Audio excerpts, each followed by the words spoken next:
The Chargers, Harbaugh's obviously made them a more physical football team. And I think when J.K. Dobbins is healthy, they have enough offense to win multiple playoff games. I don't think because they could use another X-receiver. But their offense, Sure, it has its moments. And those moments are usually when they have their best back on the roster, J.K. Dobbins. I think then they're pretty lethal because, I've always said with Harbaugh, he squeezes the juice out of every roster. Even the national championship team had 2 5-star guys. Alabama had 18. What has he done to just squeeze the juice out of this offense? Because there's not a lot of Pro Bowl level players on it outside of Herbert. No, and Herbert's really, really good. He's actually a joy to watch on tape. What really surprised me, because I did a deep dive into them this week, because obviously they're going to be in the playoffs.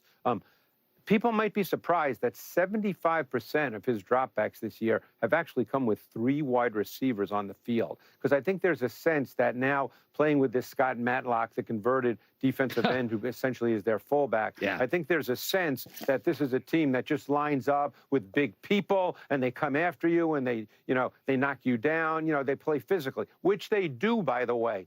But when they throw the football, it's high percentage out of 3 wide receivers. And I wouldn't say their 3 wide receiver group is anywhere near the best in the league, although I think you and I both love McConkey, and he's been phenomenal working out of the slot. Yeah.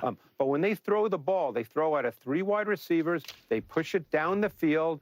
Herbert is an easy a thrower as there is in the league. And they do a lot of really good things schematically to attack defenses that they anticipate. So it's a combination of many things, as it usually is when a team plays well. All right. That's all well and good, and I loved everything Greg Cosell talked about, but my mind really went in a completely different direction as soon as Colin Cowherd said that the Chargers can win multiple playoff games. You realize multiple playoff games means you're potentially beating the Ravens and the Chiefs, or at a minimum beating the Chiefs, because considering where the seeding is, there would be a incredibly high level of a chance that if you get out of that first round, you're going to go to the Chiefs, unless there's a major upset. The Broncos, beating the Bills, or if it's the Bengals beating the Bills or something, then they would end up facing the Chiefs. So I don't know if he misspoke, or if he said, I think that they win multiple playoff games, if he just meant like, I don't know, because if you're going to make a statement like that, you have to kind of understand like who they're playing, So, is he saying that if the Chargers play the Chiefs again in the playoffs, like that he thinks the Chargers are going to win? I mean, it's an exciting statement to make. I talked about that in a previous video, and of course, plenty of Chiefs fans, misheard on purpose, will say, about what the Chargers can do and what I believe that their potential is in the playoffs. And just seeing what they've been able to do this season has been so awesome. And I do think that if they can face the Chiefs versus the Chiefs' first playoff game, then that there really is that path forward. If the way how this unfolds for the Chargers, where they're going to have to face the Ravens and they're going to have to face the Chiefs and face the Bills, like if they can get lucky with kind of the way how this seeding unfolds, I think if they face the Chiefs early on in the playoffs, there could be a real chance that the Chargers could have like, especially if they're more in playing form. And now the Chiefs have like what will end up being like 3 weeks rest or whatever it ends up being, 2 weeks rest. It could be it could be fascinating. And we know that the Chargers and Chiefs would most likely have a close, tough game with each other. That's the way how it has been both times they met with each other. And if you want to factor in, I don't believe in this too much, but it's difficult to beat a team 3 times. You have that going for you. You just have a few various things that could make this a fascinating game. And to me, it would definitely be like a textbook definition of an example of a game where it's like, who makes a mistake first, right? Who throws that interception? Who fumbles the ball? That's the winner. That's the loser who actually ends up doing it. Like that. That's it. That's to me is what it would really boil down to. because I don't think I don't think in that type of game the Chargers, if they did turn the ball over, fumble, interception, whatever, would be able to have enough firepower to like overcome that type of thing, or giving the Chiefs a whole extra possession, to me would end up being the difference in the game. But I just think that it's yeah, I mean, there could be such since my mind, it keeps going in so many different directions with some of these things, because some of the so when I really kind of felt, got into the swing of this channel, it was actually really more during the off season. I was kind of just figuring stuff out at the end of last season. It was like December-ish or whatever. And so I was kind of just like figuring out like, what the heck is this? What am I doing? Do people like this? Do they not? Do I keep doing this? It was just, exploring and figuring it out. And it wasn't really until the off season, kind of more deeper, kind of really not until like April, May, June, probably closer to June, that I was really kind of like, okay, this is working. I know what I'm doing. I got a rhythm. I kind of feel like I kind of have some confidence in this. And I know all the conversations that everybody was having, talking about this teams, what you're predicting, what we think can happen. And the Chargers just have the ability to just give us so much to work with in the offseason that if they can win 2 playoff games, again, winning 2 playoff games means you're in the AFC championship game. Like, what are we talking about here? Like, that is massive, I mean, like, that is, then you're a game away from getting into the Super Bowl. And the reality is, if you can get to the AFC championship game, then why can't you get to the Super Bowl? And if you can get to the Super Bowl, then why can't you win the Super Bowl? Like, that's how my mind works. Like, I never truly understand putting a cap on certain teams. Like, I do get it to a degree. Like, I do not believe that the Buccaneers can get to the Super Bowl. So theoretically, I'm putting a cap on them. And people could be like, well, why are you so confident putting on a cap on the Bucs? But then you're saying, why can you put a cap on the Chargers? Because for the Chargers, it's too weirdly specific to me. You're telling me that they can beat the Ravens and the Chiefs, but then not the Bills or something? Like, it just doesn't make sense to me. Because again, in order for you to win 2 playoff games, you are most definitely going to have to beat, at the minimum, the Bills, the Ravens, or the Chiefs. I would have to think, is there some sort of crazy seeding and scenario where those teams lose before the Chargers would have to face them? Like, I don't see how that's possible. So again, if you're capable of doing that, then you're capable of doing anything. So again, like, you could beat the Ravens or the Chiefs, but then you can't beat the Eagles. Like, I can't, I can't wrap my head around that. I really can't. I could understand if we're talking about another team where we're like, oh, I could see the Rams beating the Bucks, but I don't think they're good enough to beat the Lions or something. Like, that makes sense. So when we're putting a cap in that regard, it just makes more conceptual and logical sense to me. So, I don't know. And maybe I'm just taking Colin too literal when he says a couple playoff games. Like, is he saying that that's the type of team that he believes them to be, but not so much when he's actually really thinking about what the matchups will be in the reality of this year's playoffs? Like, I don't know, but I kind of take things more literally in that regard. So that's kind of how I'm addressing it. But my mind's racing with all of this now, because I made a whole video where I was talking about all the playoff days and the way how they could get to an AFC championship game, and which path would be, easier or more conducive for them to be able to pull it off. But like,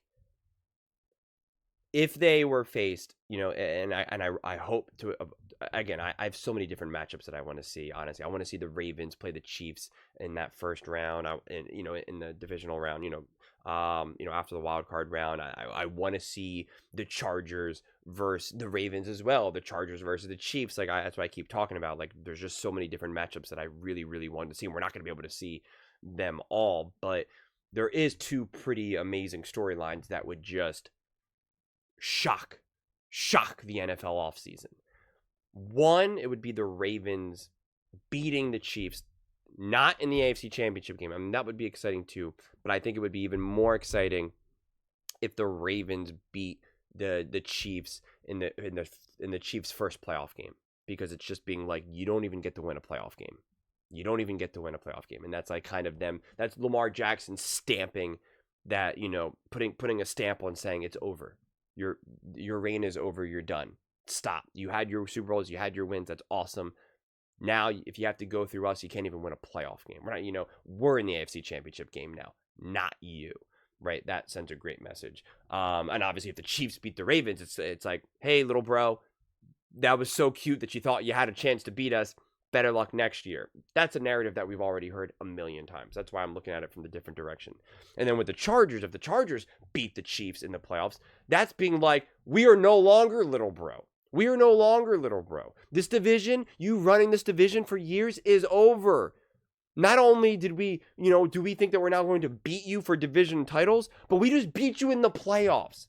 Because we know even if we did win the division, your whole fan base would be out here saying, we don't care. We don't care. We play big in the playoffs. No one could beat us in the playoffs. The Arrowhead Invitational, like Nick Wright always says. And it's like, nope, that's over. That's done. See ya, bye. And it's just like if the Chargers have the ability to do that, it just, again, it sends shockwaves around the NFL. And it just going into the offseason, it's just like the conversations that we get to have are endless. If the Chiefs beat the Chargers or beat the Ravens, it's the same conversation that we've already had again and again and again and again and again for the last, however many years, 5 or so years. That gets boring to me, quite frankly. If we can get kind of some, a different side of this story, then it's like it just makes it more exciting and more entertaining. Variety is the spice of life. So I think those things kind of have the potential. And of course the Bills, any of the Bills narratives, but it's like if the Bills beat the Ravens or the Ravens beat the Bills, it's like, it just doesn't have that oomph. I think because the Chiefs being the Chiefs and going for a 3-peat and them being the dominant team that they have been, and obviously the dynasty, if it's either the Ravens ending that or the Chargers ending that, I think that really speaks volumes. I think of course if the Bills beat the Chiefs and it would have to be in the AFC Championship game, I think it would send volumes too. But I think if there's a way to even cut the Chiefs from even making it to said AFC Championship game, that just kind of that drops the hammer more so in a way that I just think the content around it all, I don't even want to say content, just the conversations around it all could just be so fascinating. And I know now Chiefs fans are going to be like, see, you're rooting against the Chiefs. You're rooting against the Chiefs. That's not what I'm saying. That's not at all what I'm saying. I'm just saying that these are just the interesting discussions that we get to have when different outcomes unfold. At the end of the day, it doesn't really matter to me. I really try to remove myself from any type of rooting interest in that regard. But at the same time, I watch football for entertainment. I want different matchups. I love the whole hardball to hardball matchup. I want to see the Chiefs play the Bills. I want to see the Chiefs play the Chargers. I want to see the Bills play the Bills versus the Chargers, doesn't really mean much to me, honestly. That's my point. And I'm like, like a Chargers Bills AFC Championship game. I'm like, like if you're a Chargers fan, you're like, yeah, that's exciting. But again, I'm like, I'm greedy. I want optimal. I want like such awesome matchups. I want to see the Bengals play the Chiefs. I want to see the Ravens play the Bengals. Like I want it all. And that's why a bunch of my videos that I made today, I keep saying that. So, until we actually have the playoff seeding and how this is all going to look, I'm just going to keep making stuff up in my mind of all the different variations that this can honestly unfold as. But the Chargers, if we take Colin for at his word, have the ability to do something pretty special and really get to be like, it's over. Chiefs, you had an awesome run. Congratulations. But guess what? You had your Tom Brady run, but it's kind of like if Josh Allen entered the league like a decade before. There's a great chance that Tom Brady would have not gotten to 7. He got to take advantage of the fact that the Bills were trash. The Dolphins were trash. The Jets were trash. And sorry, but the Chargers, the Broncos, and the Raiders have just not been up to speed. Okay, they just have not been of very high quality, and the Chiefs have been able to feast on it, and lo and behold, they've been able to leverage that, use that to their advantage, and win lots of Super Bowls. And again, credit to them. All the credit goes to them. But if the Chargers step up, the Broncos step up, and maybe one day the Raiders will step up, all that changes And you can even see something as little as what's going on in the NFC, you know, the NFC North. You can see where it's like you got two teams with two great records who are fighting to win the division, and the team that doesn't win the division drops all the way down to 5. All the way down to 5, which changes everything. Everything. So, you know, that's what the Chargers have the ability to do, and it can start this year. Will it? No idea. Absolutely zero predictions. And that's what makes it fun for me. But those are just my thoughts. I'd absolutely love to hear yours. I can't wait to hear the Chiefs fans come out there saying, this is proof that you hate the Chiefs. You know, I knew it. You hate the Chiefs. It's like, okay, sure. Let me know in the comments below. I read every single comment. So whether you agree with me or disagree with me, either way, let's get in some discussions. Let's get in some fights. But ultimately, let's just have some fun. And please do consider subscribing. We are building an amazing community here, and I absolutely love to see you part of it. I want to build something that we all genuinely feel connected to, something that we're really excited to be part of. I think we're on our way to doing it. And please don't forget to give this video a thumbs up, as it really does help the visibility and the algorithm. Thank you so much. See you next time.